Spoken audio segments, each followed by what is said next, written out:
One,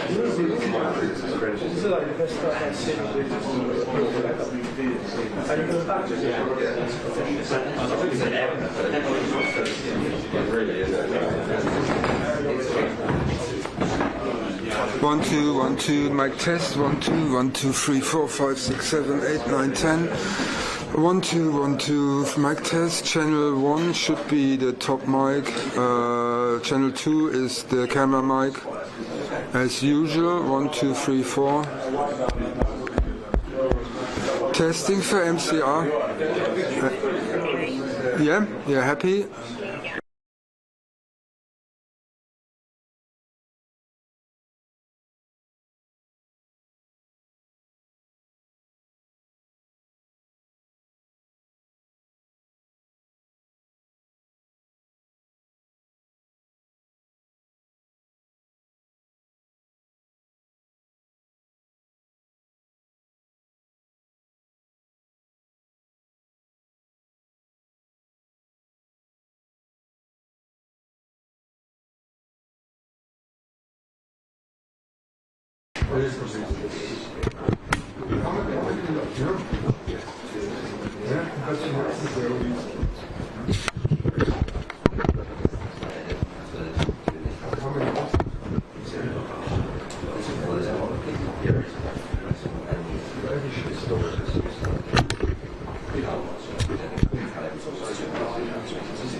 Which is yours? You in Israel. You gave him so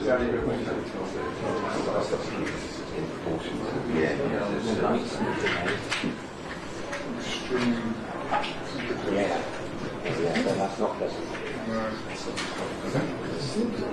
This hit? Yeah. So I've got this for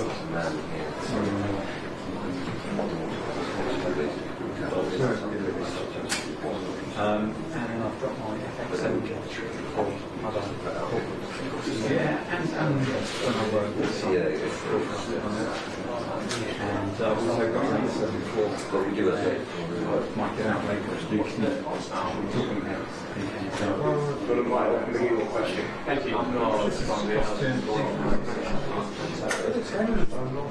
It's not bad. I've used that's really nice. That's a really nice camera. I've used the one. Yeah, I used it for about 3 years. Yes, they are. The one thing, one thing I didn't like about them was they're not like the very first generation of them, and there was something with the rear elevator where the petrol, yes, the back way was going.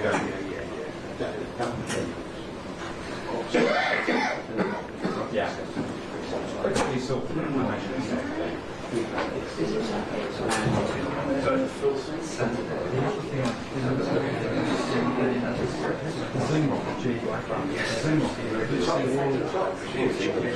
yeah, one of them was to get which one you couldn't rate it. But other than that, yeah, good, really good.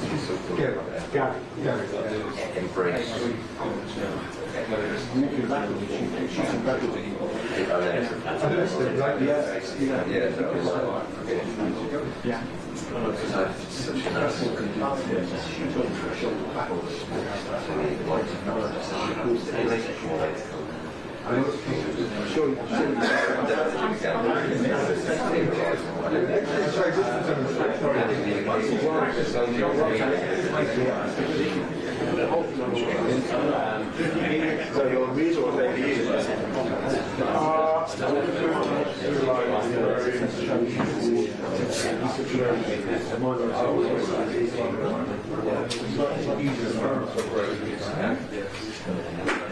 Is there any coming on this one? I'm not very.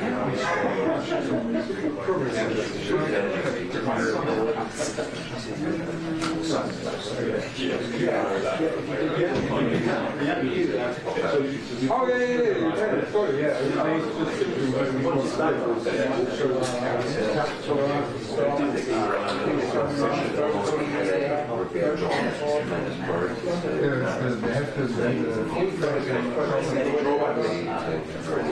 with a 24 January 200 and the old sorry, go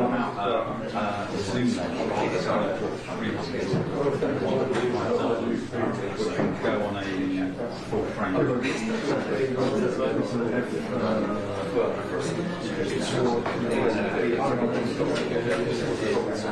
Yeah, I think come out of it. okay, so it's a new one.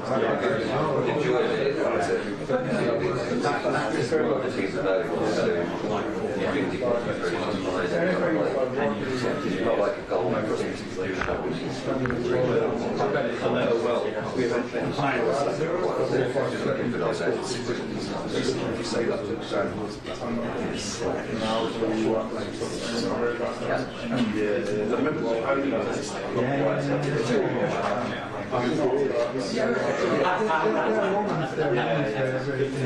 If you fly out for example, and then you distort the back of the car, you do the type of field thing.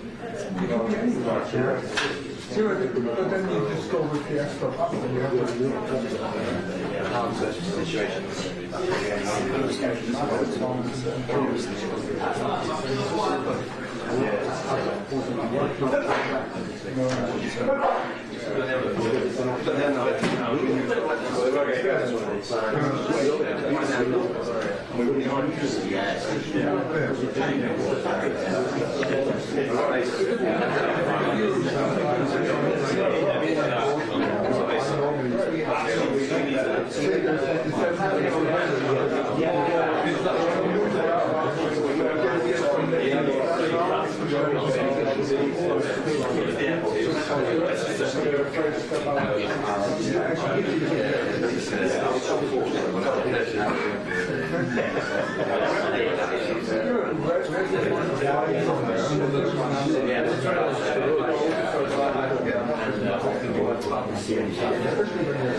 Are you okay with sound? Are you cable? Are you on radio? He is on.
All the 17 kilograms.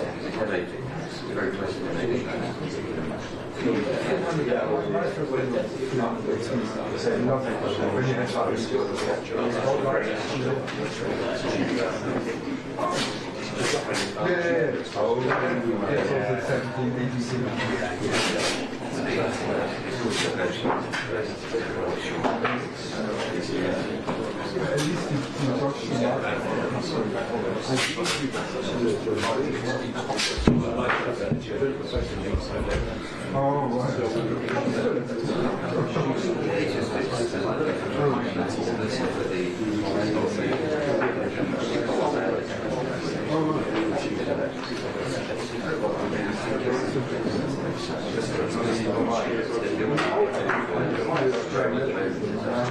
I had to do in Germany, so I had to do an internship in a theater.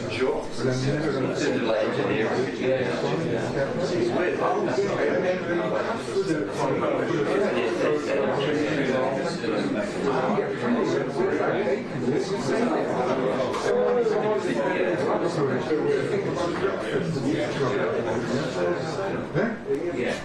Hence why the cannibals which have moved into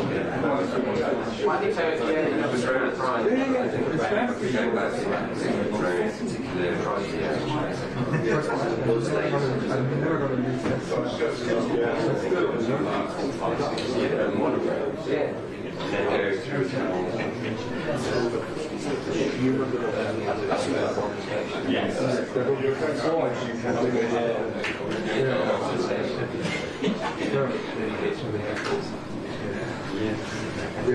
We had an accident in Germany.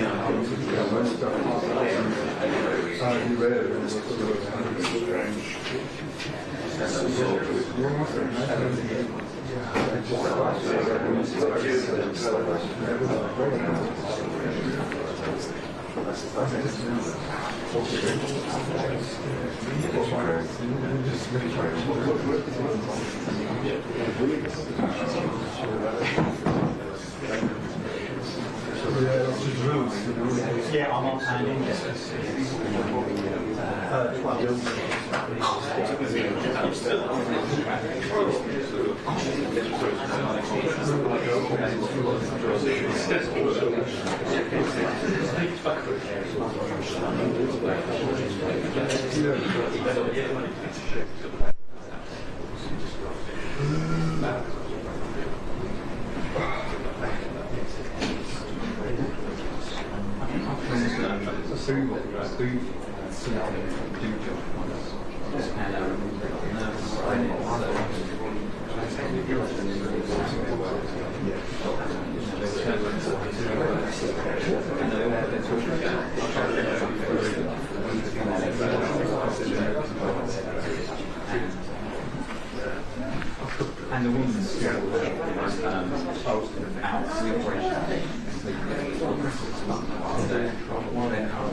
200 metres high.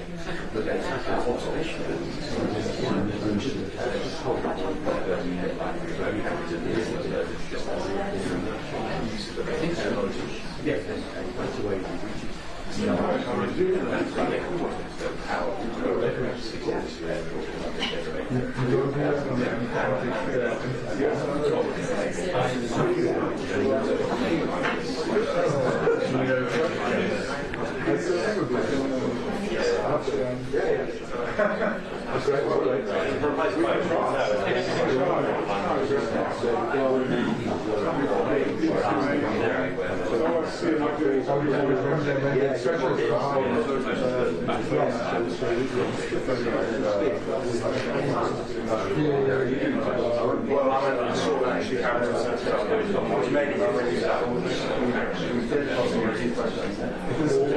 Well, otherwise, I've only got my yeah, but there's always this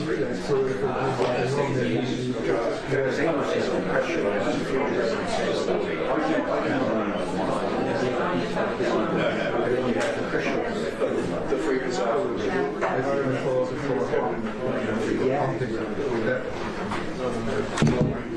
There's a mic here.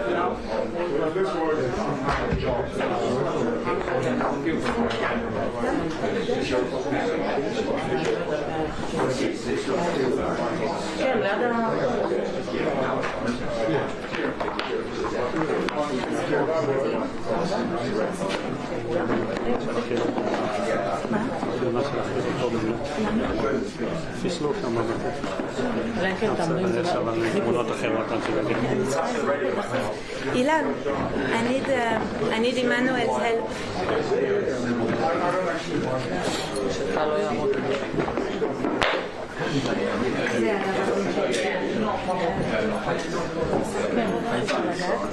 טוב, אבל עשינו את זה כמו אותו דובי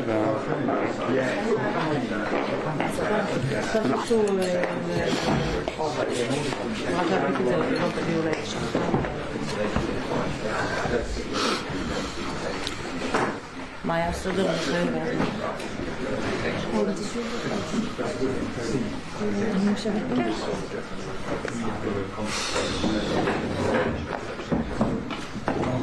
חזקה. בסדר? לאט לאט בה. תהיה חזקה. הכל טוב, אל תתרגשי. טוב שזה ככה. אני בא לסדר את זה. בסוף כולנו רוצים אותו דבר. לא, כן, בכל אחד תגיד לי מה להגיד. בטח. אל תרגשי. שורה שנייה, ראשון מימין.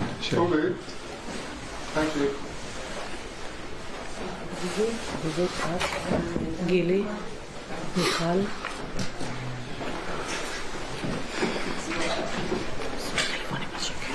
כן, בזמן. מה זה? כמה שאפשר. להתחשב בנסיבות. פעם הראשונה שלי. קטנה עלייך. קטנה. פשוט תדברים עליהם. משהו להדביק את זה. את תפילי את כולם. אתם כבר דיברתם? יצא לי לצערי. אבל זה קשה כל פעם מחדש. זה לא משתפר.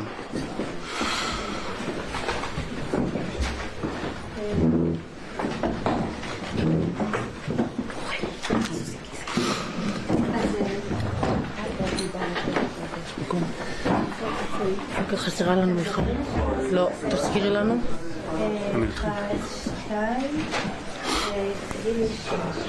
אני 4, מיכל 5. מי 8? אני אחרון? למה לא לפי הסדר שאנחנו יושבים בשורה האחרונה?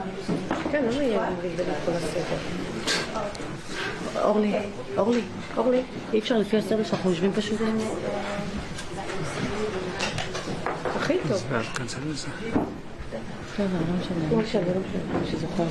אני אגיד.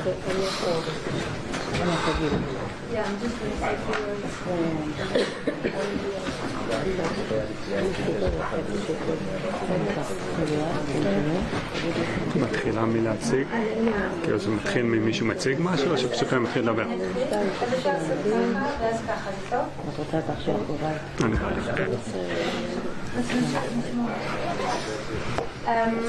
Ilan, can I start?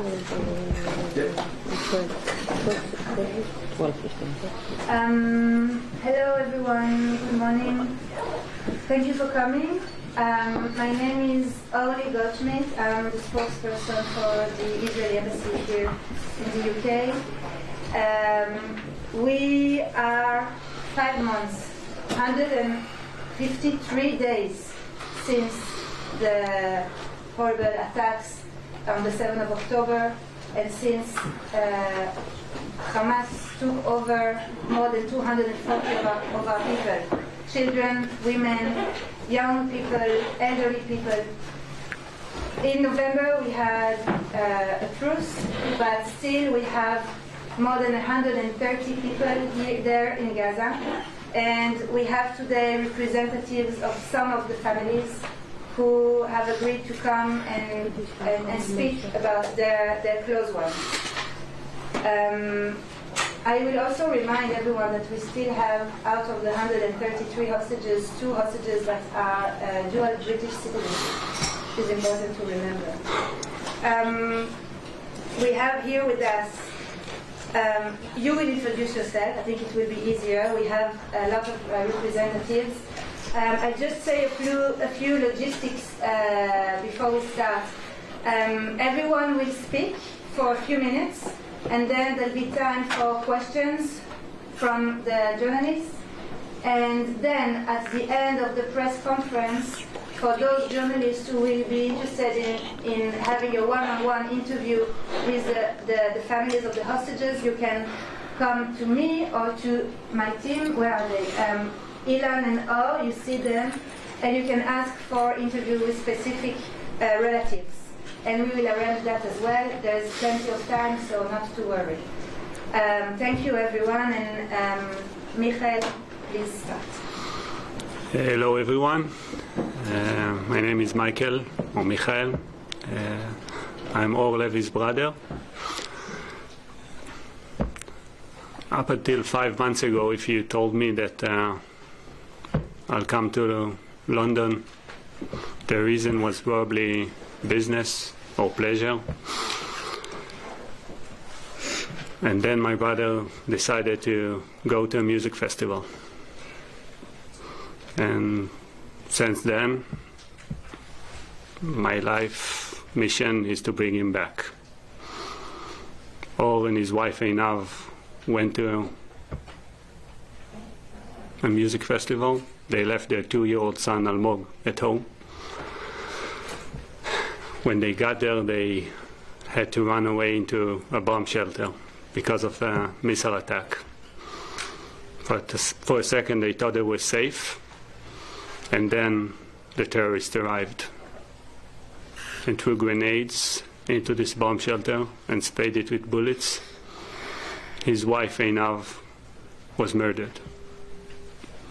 My little brother had to watch his wife being murdered in front of his eyes before he was abducted. She was only 32 years old. Their 2-year-old son, Almog, is now left without a dad. He's somewhere in the tunnels of Gaza, held by monsters, and without a mom. I have only one thing I want you to remember. Take a look at this face, and whenever someone takes it to politics, please remember this face. This is not about politics. It's about human beings, that their only crime was that they wanted to go and celebrate peace and love in a music festival, or wake up in their own homes and spend a quiet weekend with their families. And they were brutally attacked by monsters. Thank you.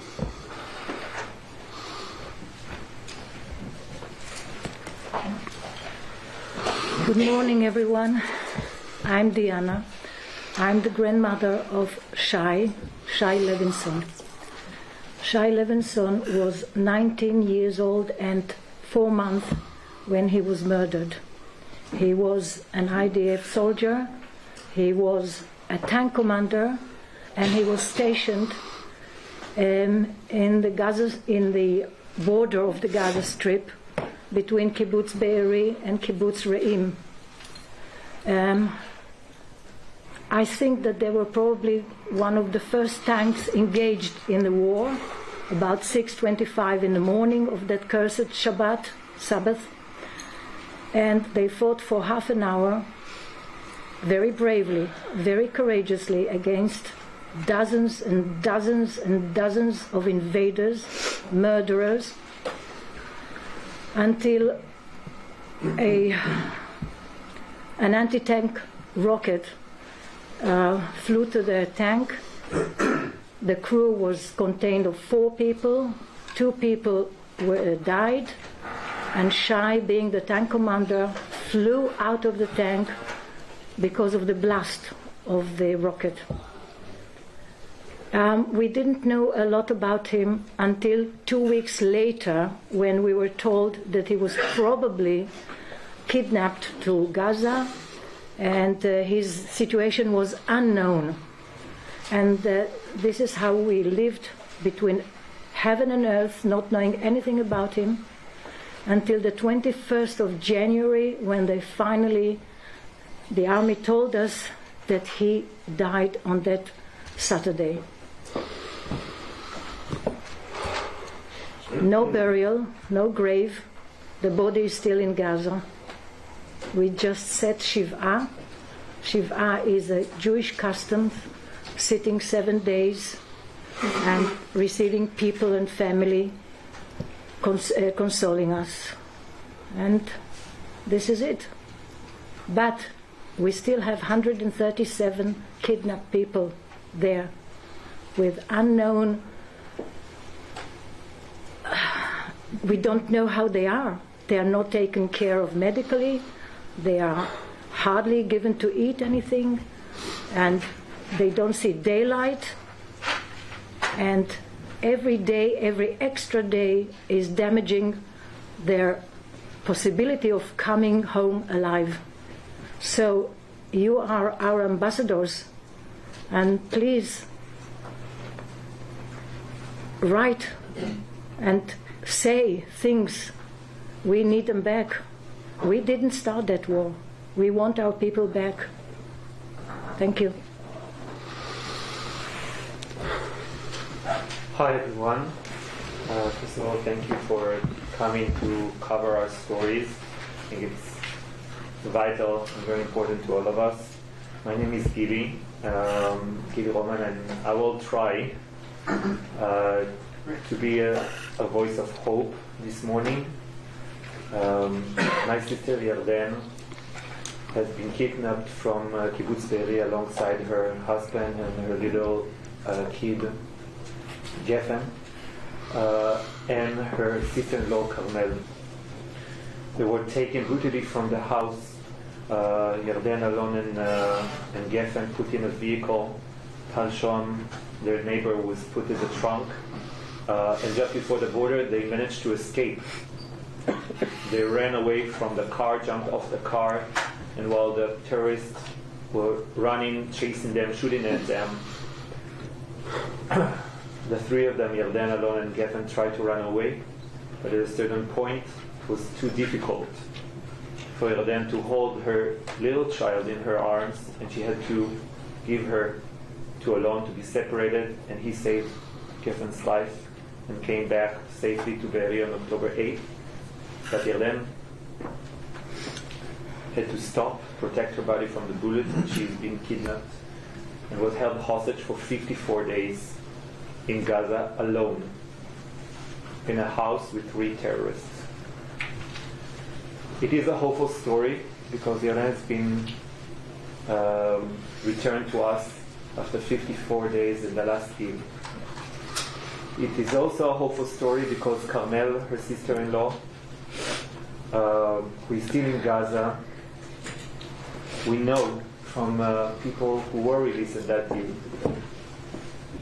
who were with her, that told us that she kept their mental health by practicing yoga and kidnapping in very harsh, violent conditions in captivity. Exactly 100 days ago, Yarden got back from the house where she was held, assembled with other hostages, and waited for the whole day for Carmel to join them to get back home. in the end, just before they were released, she left her a note. And she said, "We love you. We are not giving up on you." And I think that none of us can give up on our loved ones or people who are held in hell. But at the same time, we can be hopeful. And I believe that as my sister came back, all of your loved ones can come back. And I think it's a lot about you as well. At the moment, Hamas is watching every news report, every political statement to see if the world is backing this deal. Or can they postpone it and manipulate us? In the end, we all need to push them to do the humanitarian thing and to agree to the humanitarian deal that is on the table. This is what can save our family member. This is what saves my sister. And we are waiting for Carmel, we are waiting for Tal, we are waiting for everyone. But I want to say again, it is also about you. It's about your messaging. It's about your stand. And we all need to be very firm that at this point, we need to see all of them back.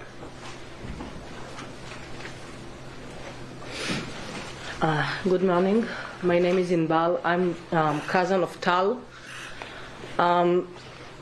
Tal was kidnapped from Kibbutz Be'eri with his wife and the kids. In my family, 7 people kidnapped and 3 were murdered. Now I can tell that Tal saved their life. They started to burn the house and to get on the house with D9. And Tal talked with the terrorist outside and he asked them, "Take me and keep the wife and the kids inside safe." So Tal was taken first, and then Alon and Yarden saw him in the trunk when they put him in the trunk of the car. I don't know if he knows that at the end the kids also were kidnapped and released in the deal in the day 50. They are here in the house and we are taking care of them, but they cannot be healing without the father. Tal is family. The family is the first thing on his life. The most important thing for him is the kids, Yael and Naveh. Yael asked for her birthday for all the fathers to come back home. She celebrate 4. Just one day after Tal, we celebrate for Tal in the Kikar in Tel Aviv. And we asked Yael, "What you want for your birthday?" She said, "I want all the daddies come back home." She don't know there is soldiers and other young ladies. Today it's 153 days, 5 months. We need them back home, all of them, and we need you to do actions and to talk and to put our stories, our loved ones, in the top of the agenda of everything. Nothing is more important than them. Please look at them, look at all of them. They are family members, they are fathers, they are kids, they are grandchilds, brothers, friends, and it's happened to us. It can happen to you as well. Now it's just knocking our doors, but show us and show them that they are not alone and you are supporting them, your country, and you as people, not just the reporters. We need them back home to heal the family, to heal the hearts of all of us, and to try to make ourselves as a country strong again, but we can't make it without them. Thank you for coming here tonight. Tomorrow. This morning. Good morning. My name is Michal. I'm Eliakom's sister. Elia was kidnapped from another party on October 7th. And on that day, when Elia and Ziv, his girlfriend, started to hear alarms, they immediately ran to the nearest shelter to hide. About an hour later, the terrorists arrived, started throwing grenades and RPGs and shooting live fire into the shelter. Bodies fell on Ziv, and she was buried under the bodies for more than 3 hours, not breathing, thinking like she is dead. And this is how she was saved. And Elia was shot in his leg. He screamed and fell. And the terrorists noticed that and took him from the shelter and throw him to the van and take him to Gaza. Since then, we don't know nothing about Elia. We only know that Hamas does not give them a medicine and he is not treat their injuries, which means that Elia entered Gaza with a bleeding leg that he could lose her. He also experienced an epileptic attack years ago that developed from stress and can erupt at any moment. You know that 3 days before Elia was kidnapped, he came to our house with great excitement to show us the ring he bought for Ziv, with which he intended to propose her soon after the festival. But now he is kidnapped in Gaza. And now I'm asking you, on October 7th, we could not help our lovers, but now we can. I believe that we can see them at home soon. I believe that I would see Elia healthy soon. I believe that I would see Elia and Ziv getting married and starting a family soon. But we need you to press and publicize wherever possible the distress of the hostages. Help us to bring them home.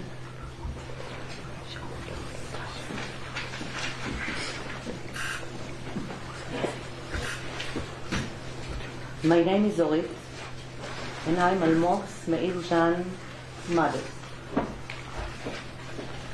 Almog was brutally kidnapped from Nova Festival to Gaza on October 7th. Almog, my son, is a happy boy, loved by everyone, by everybody, and sensitive. He has a special bond to his grandfather.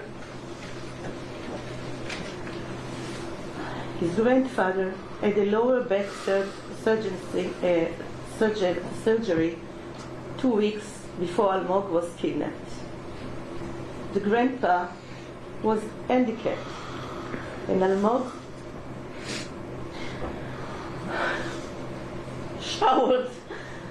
showered him on a daily basis.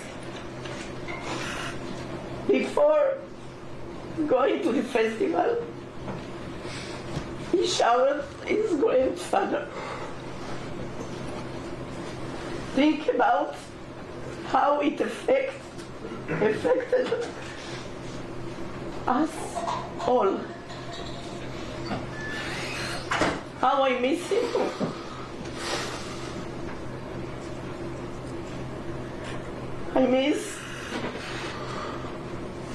I miss the coffee we used to drink together. I miss our arguments and our daily conversations. What a big crisis our life had. Our life come to halt. On October 7th, I was home alone. I really wanted to help to get him, but I couldn't. There was terrorist attack. There were some missiles. How much I wanted to save him, but I was alone. Today I'm not alone. There are so many good people surround me who are taking actions to return the hostages. Think of people you know who can help to promote a deal that will bring back the hostages. Today, there is an opportunity for a deal. Politician can call to another politician in the Western world. The Israeli government will put the hostages top priority and will do everything possible to bring them home. They don't have time. They languish in Hamas tunnels for 153 days. It's unbelievable. Unbelievable. You know, soon we are celebrating Passover in Israel, the holiday of freedom. And we're leaving a chair to Elijah the prophet. I want my son to sit with us. Come join us, and bring the miracle of unity until so that no seat will remain empty on Seder with the families of the abductees. I would like to thank the Israeli forces and the IDF for defending our state and doing everything possible to return the hostages. ושבו בנים לגבולם. Amen. Amen. It means, and boys return to the borders. Amen. Thank you.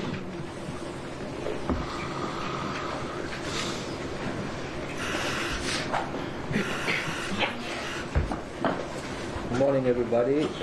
My name is Yehuda Cohen, father of Nimrod Cohen, age 19. Nimrod was stationed there as an infantry soldier to defend the border. He was kidnapped along with all his team while trying to defend the border, while trying to avoid the invasion of Hamas, trying to avoid the murdering and killing and slaughtering and raping of Israeli civilians. A few words about my son, age 19, is a boy. A normal boy like every other boy. I got some pictures back 7 years ago where we were in London. He is a 13 years old boy. You can see at Greenwich in London Tower.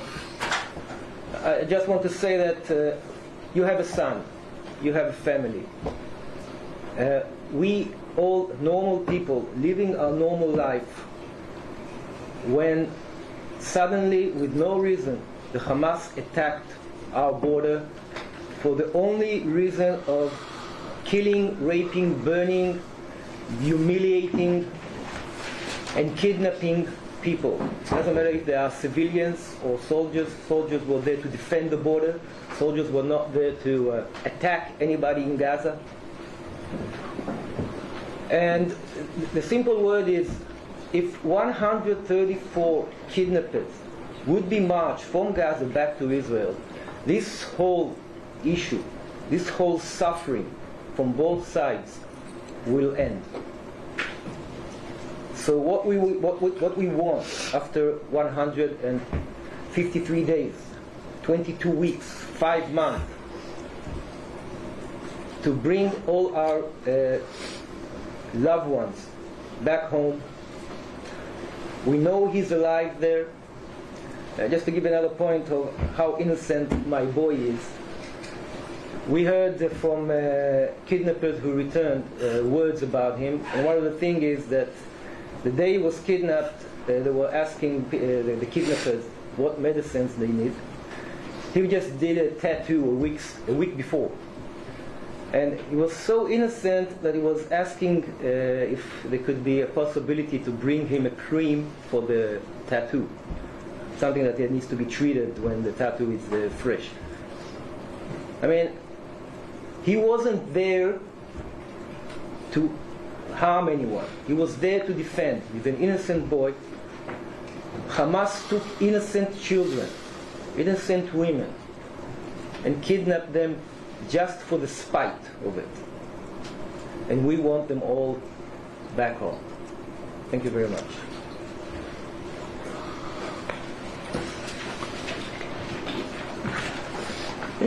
My name is Avivit Yablonka. This is the first time that I talk to English because I go everywhere when I speak Hebrew. And they said that I must to come and to talk about my brother. He only 50. He has 2 children. My mom wants to see him. She wants to see him again. We don't know if he's alive, if he's dead. We don't know nothing about Hanan. We don't have a video or something that we see how they take him to Gaza. Hanan was missing 3 months. 3 months that I think that my brother is not in life. And after 3 months they tell us that he kidnapped to Gaza. But they can't tell us how they kidnapped. Oh, it's like my mom. In Bali, it's like my sister over here. And I ask you, how you can feel like to see her, to see me with my brother, go every day with this picture of me. I don't buy nothing. I go all day with this, with my brother. I'm 48. I have 2 children in my home. I left my home to be here. Only I want to see my brother. I hope that we see him again. I hope that we see everybody come again. And thank you that you come.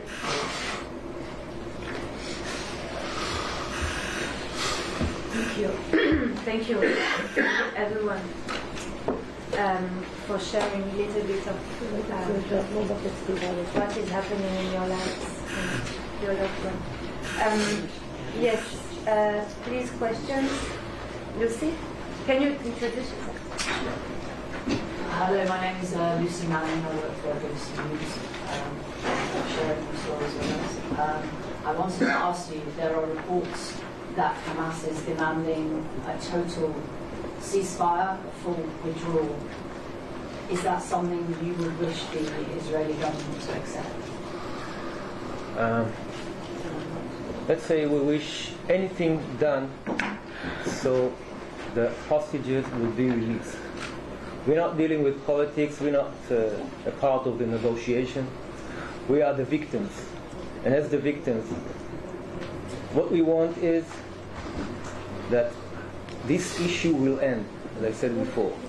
All the hostages will be returned, and whatever agreement it will take, this is, of course, the responsibility of the government. They should do it and make sure everybody will come home.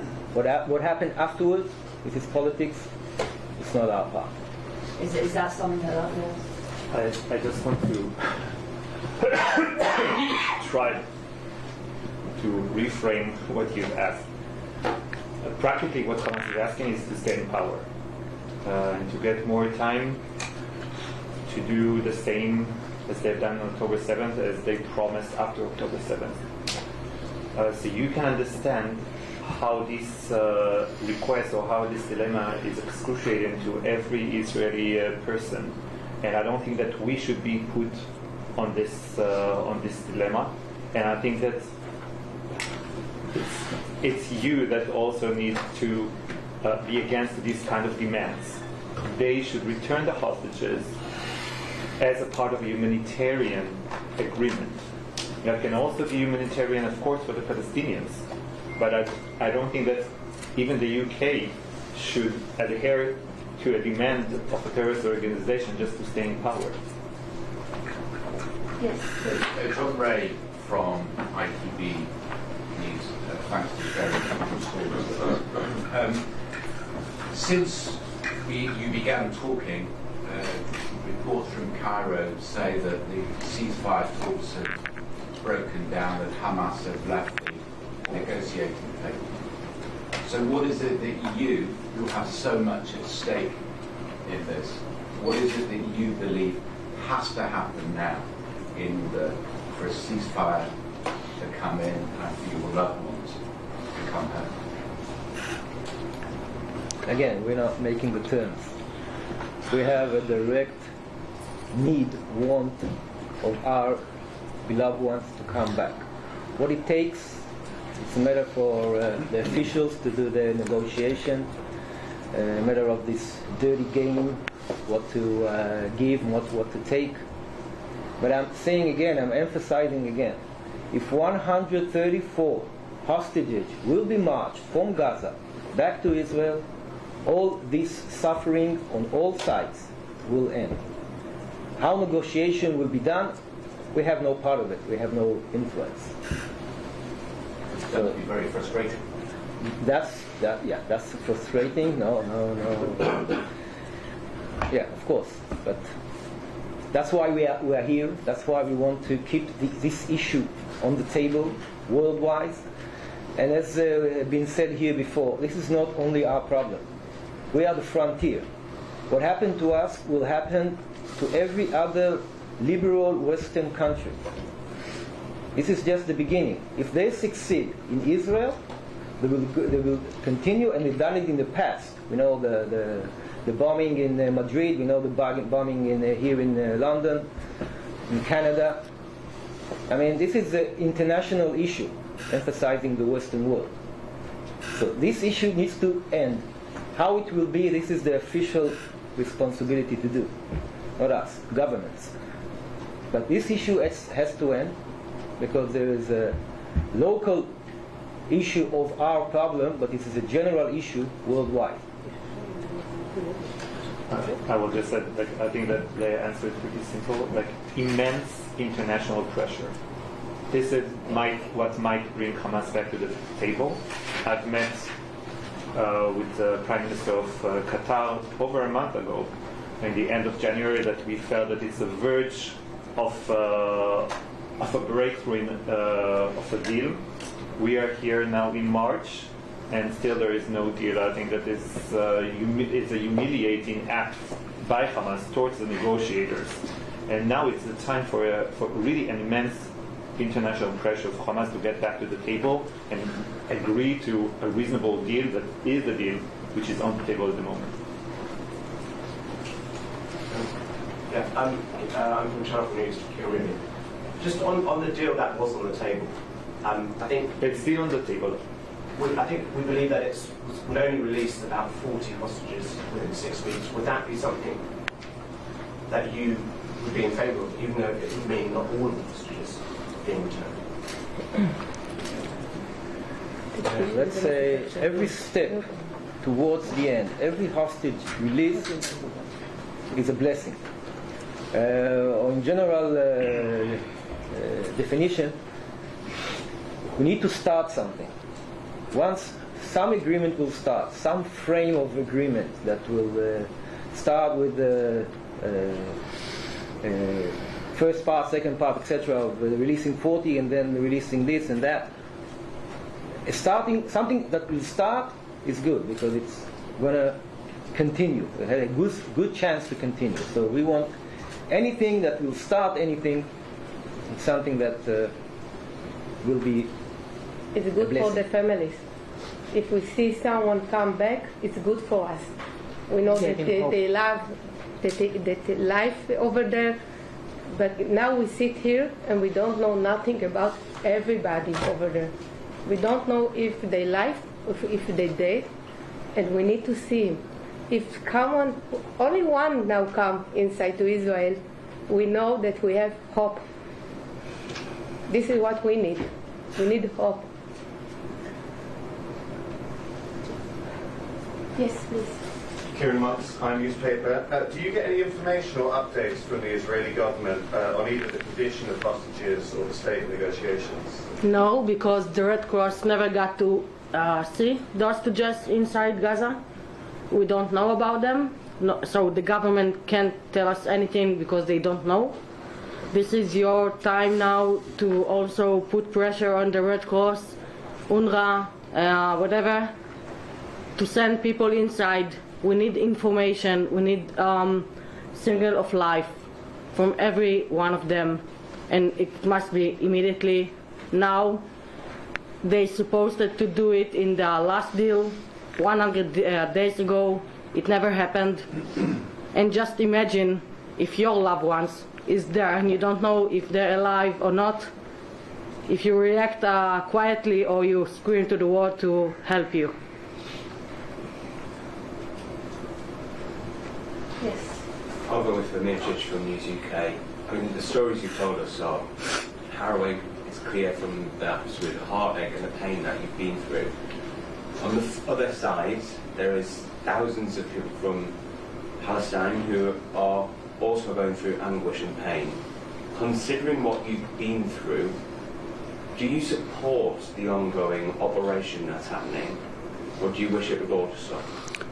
We hate to see anyone suffer. Israelis, Palestinians, it doesn't matter. But we are here to get our loved ones back. And if you want to ask someone this question, I think you need to ask Hamas. We all saw them hiding behind children, trying to avoid being arrested. We all saw them firing missiles and hitting Palestinian homes and killing innocent civilians. We all saw them shooting innocent Palestinians whose only crime was that they wanted to get some food for their families. We do not hate anyone. We just want to get our loved one back, and we want to end the suffering of everyone. You must remember that we didn't start this war. Until the 6th of October, there was a ceasefire between us and Gaza. And what happened on the 7th of October just turned things over and over again. The whole world has changed. Our world has changed. We didn't start it. But in a war, as in a war. And I don't know, but if you know that the IDF is one of the most humanitarian army in the world. And they do help citizens there as much as they can. Little children, old women, of course. So what's happening there, they started it, they wanted it. I don't know what they got in their heads, really. But we have to defend our own people. We want to bring them home.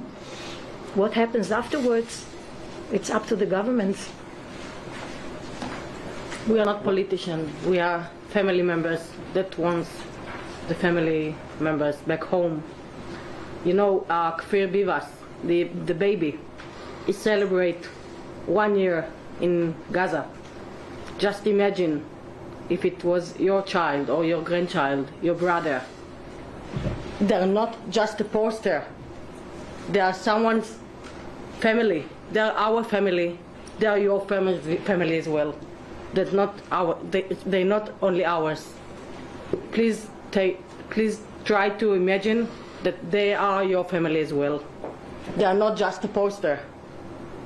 Everyone has a family that waiting for him at home. Everyone has a family Everyone has dreams. Everyone wants to live, wants to live. Want to stay. Said Almog and Hanan go only to dance in Festival Nova. They don't believe that someone take him to Gaza. They don't do nothing for them. Why they only could go to dance with their friends? All the friends they are dead. All the friends of Hanan. Why? Ask them. Why you take them? What they do for him? What Hanan do? Why? Because he danced?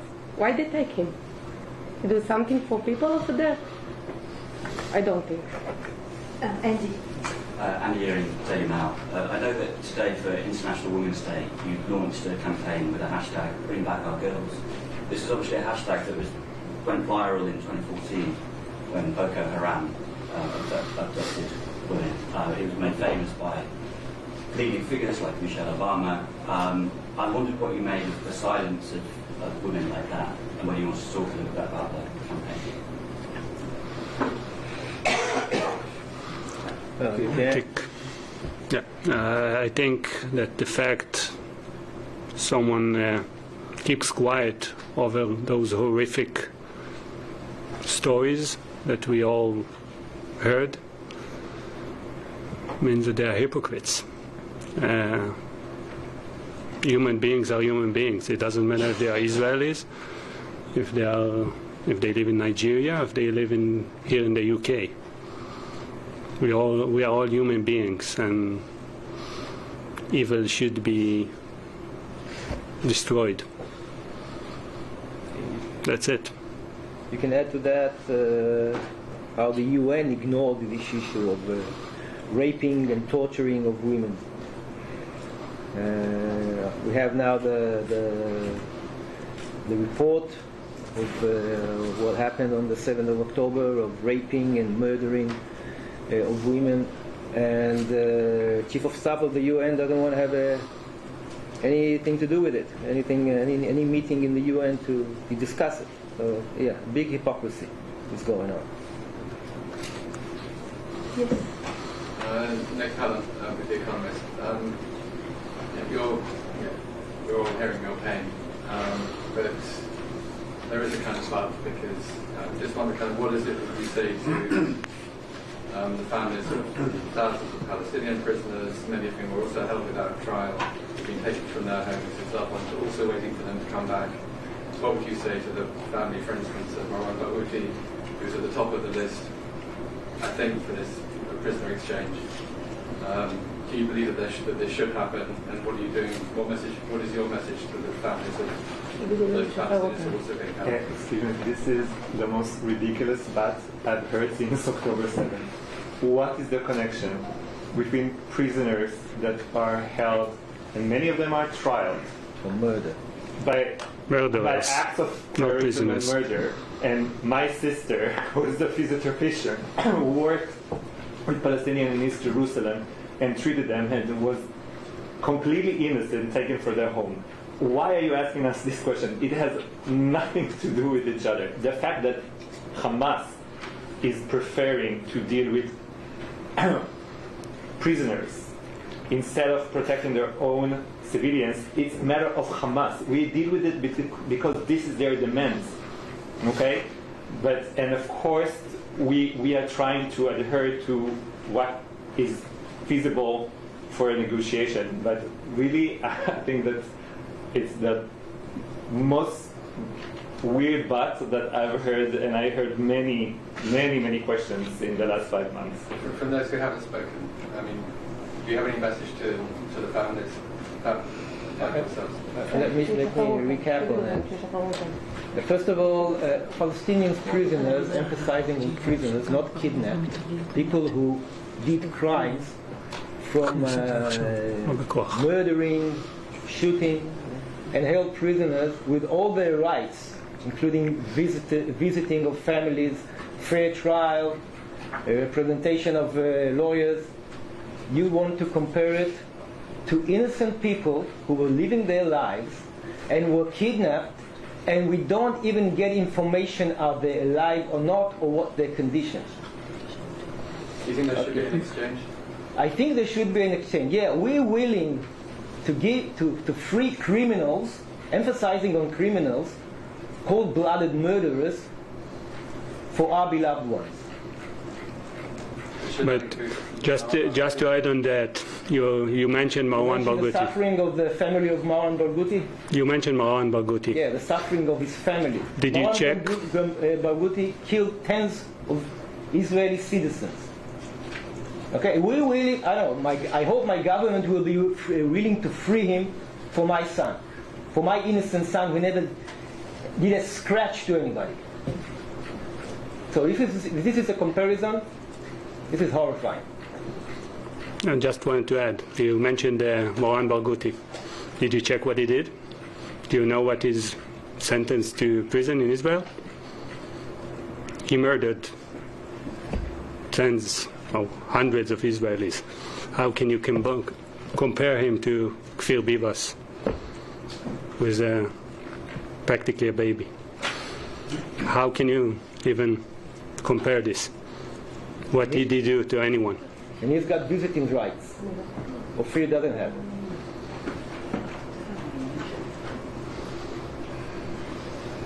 Another question?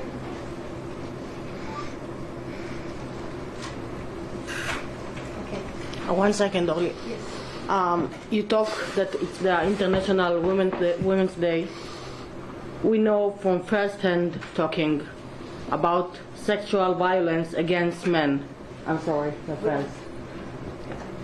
And you are quiet about everything. How can you sleep at night? By knowing that our brothers, your brothers, is getting,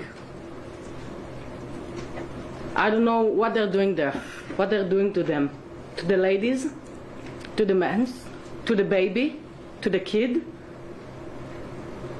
As a woman, I'm terrified for everyone.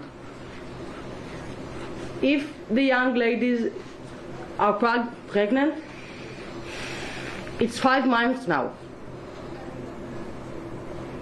You can't even imagine how the mothers of the women's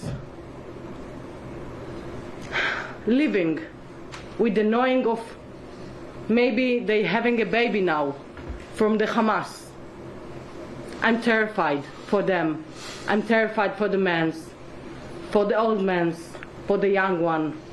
I'm terrified for Kfir that it might not having child meal as or milk, or if it's not with Shiri, his mom. How you can sleep at night? Look at us. Look at them. All the time. Keep them in the top of the agenda. Keep them in the top of everything. They must come home now. Immediately now. We want them alive. And we also need the ones that are not alive anymore. Everyone got to return home and they don't have time to wait. Please put it in the top of everything. Thank you. One last thing that someone wants to say? Go ahead.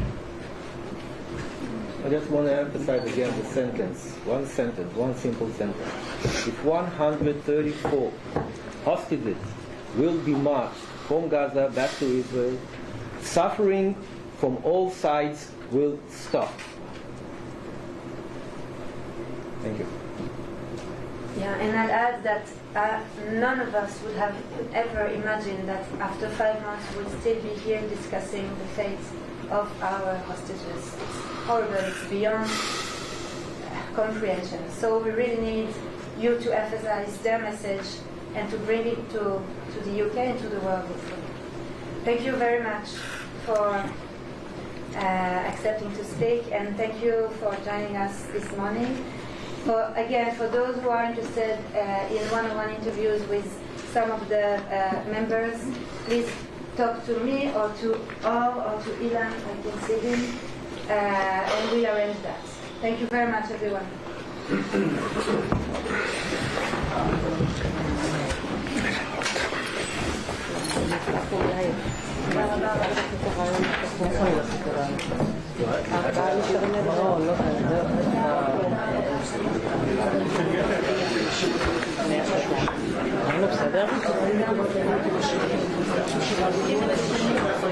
No, we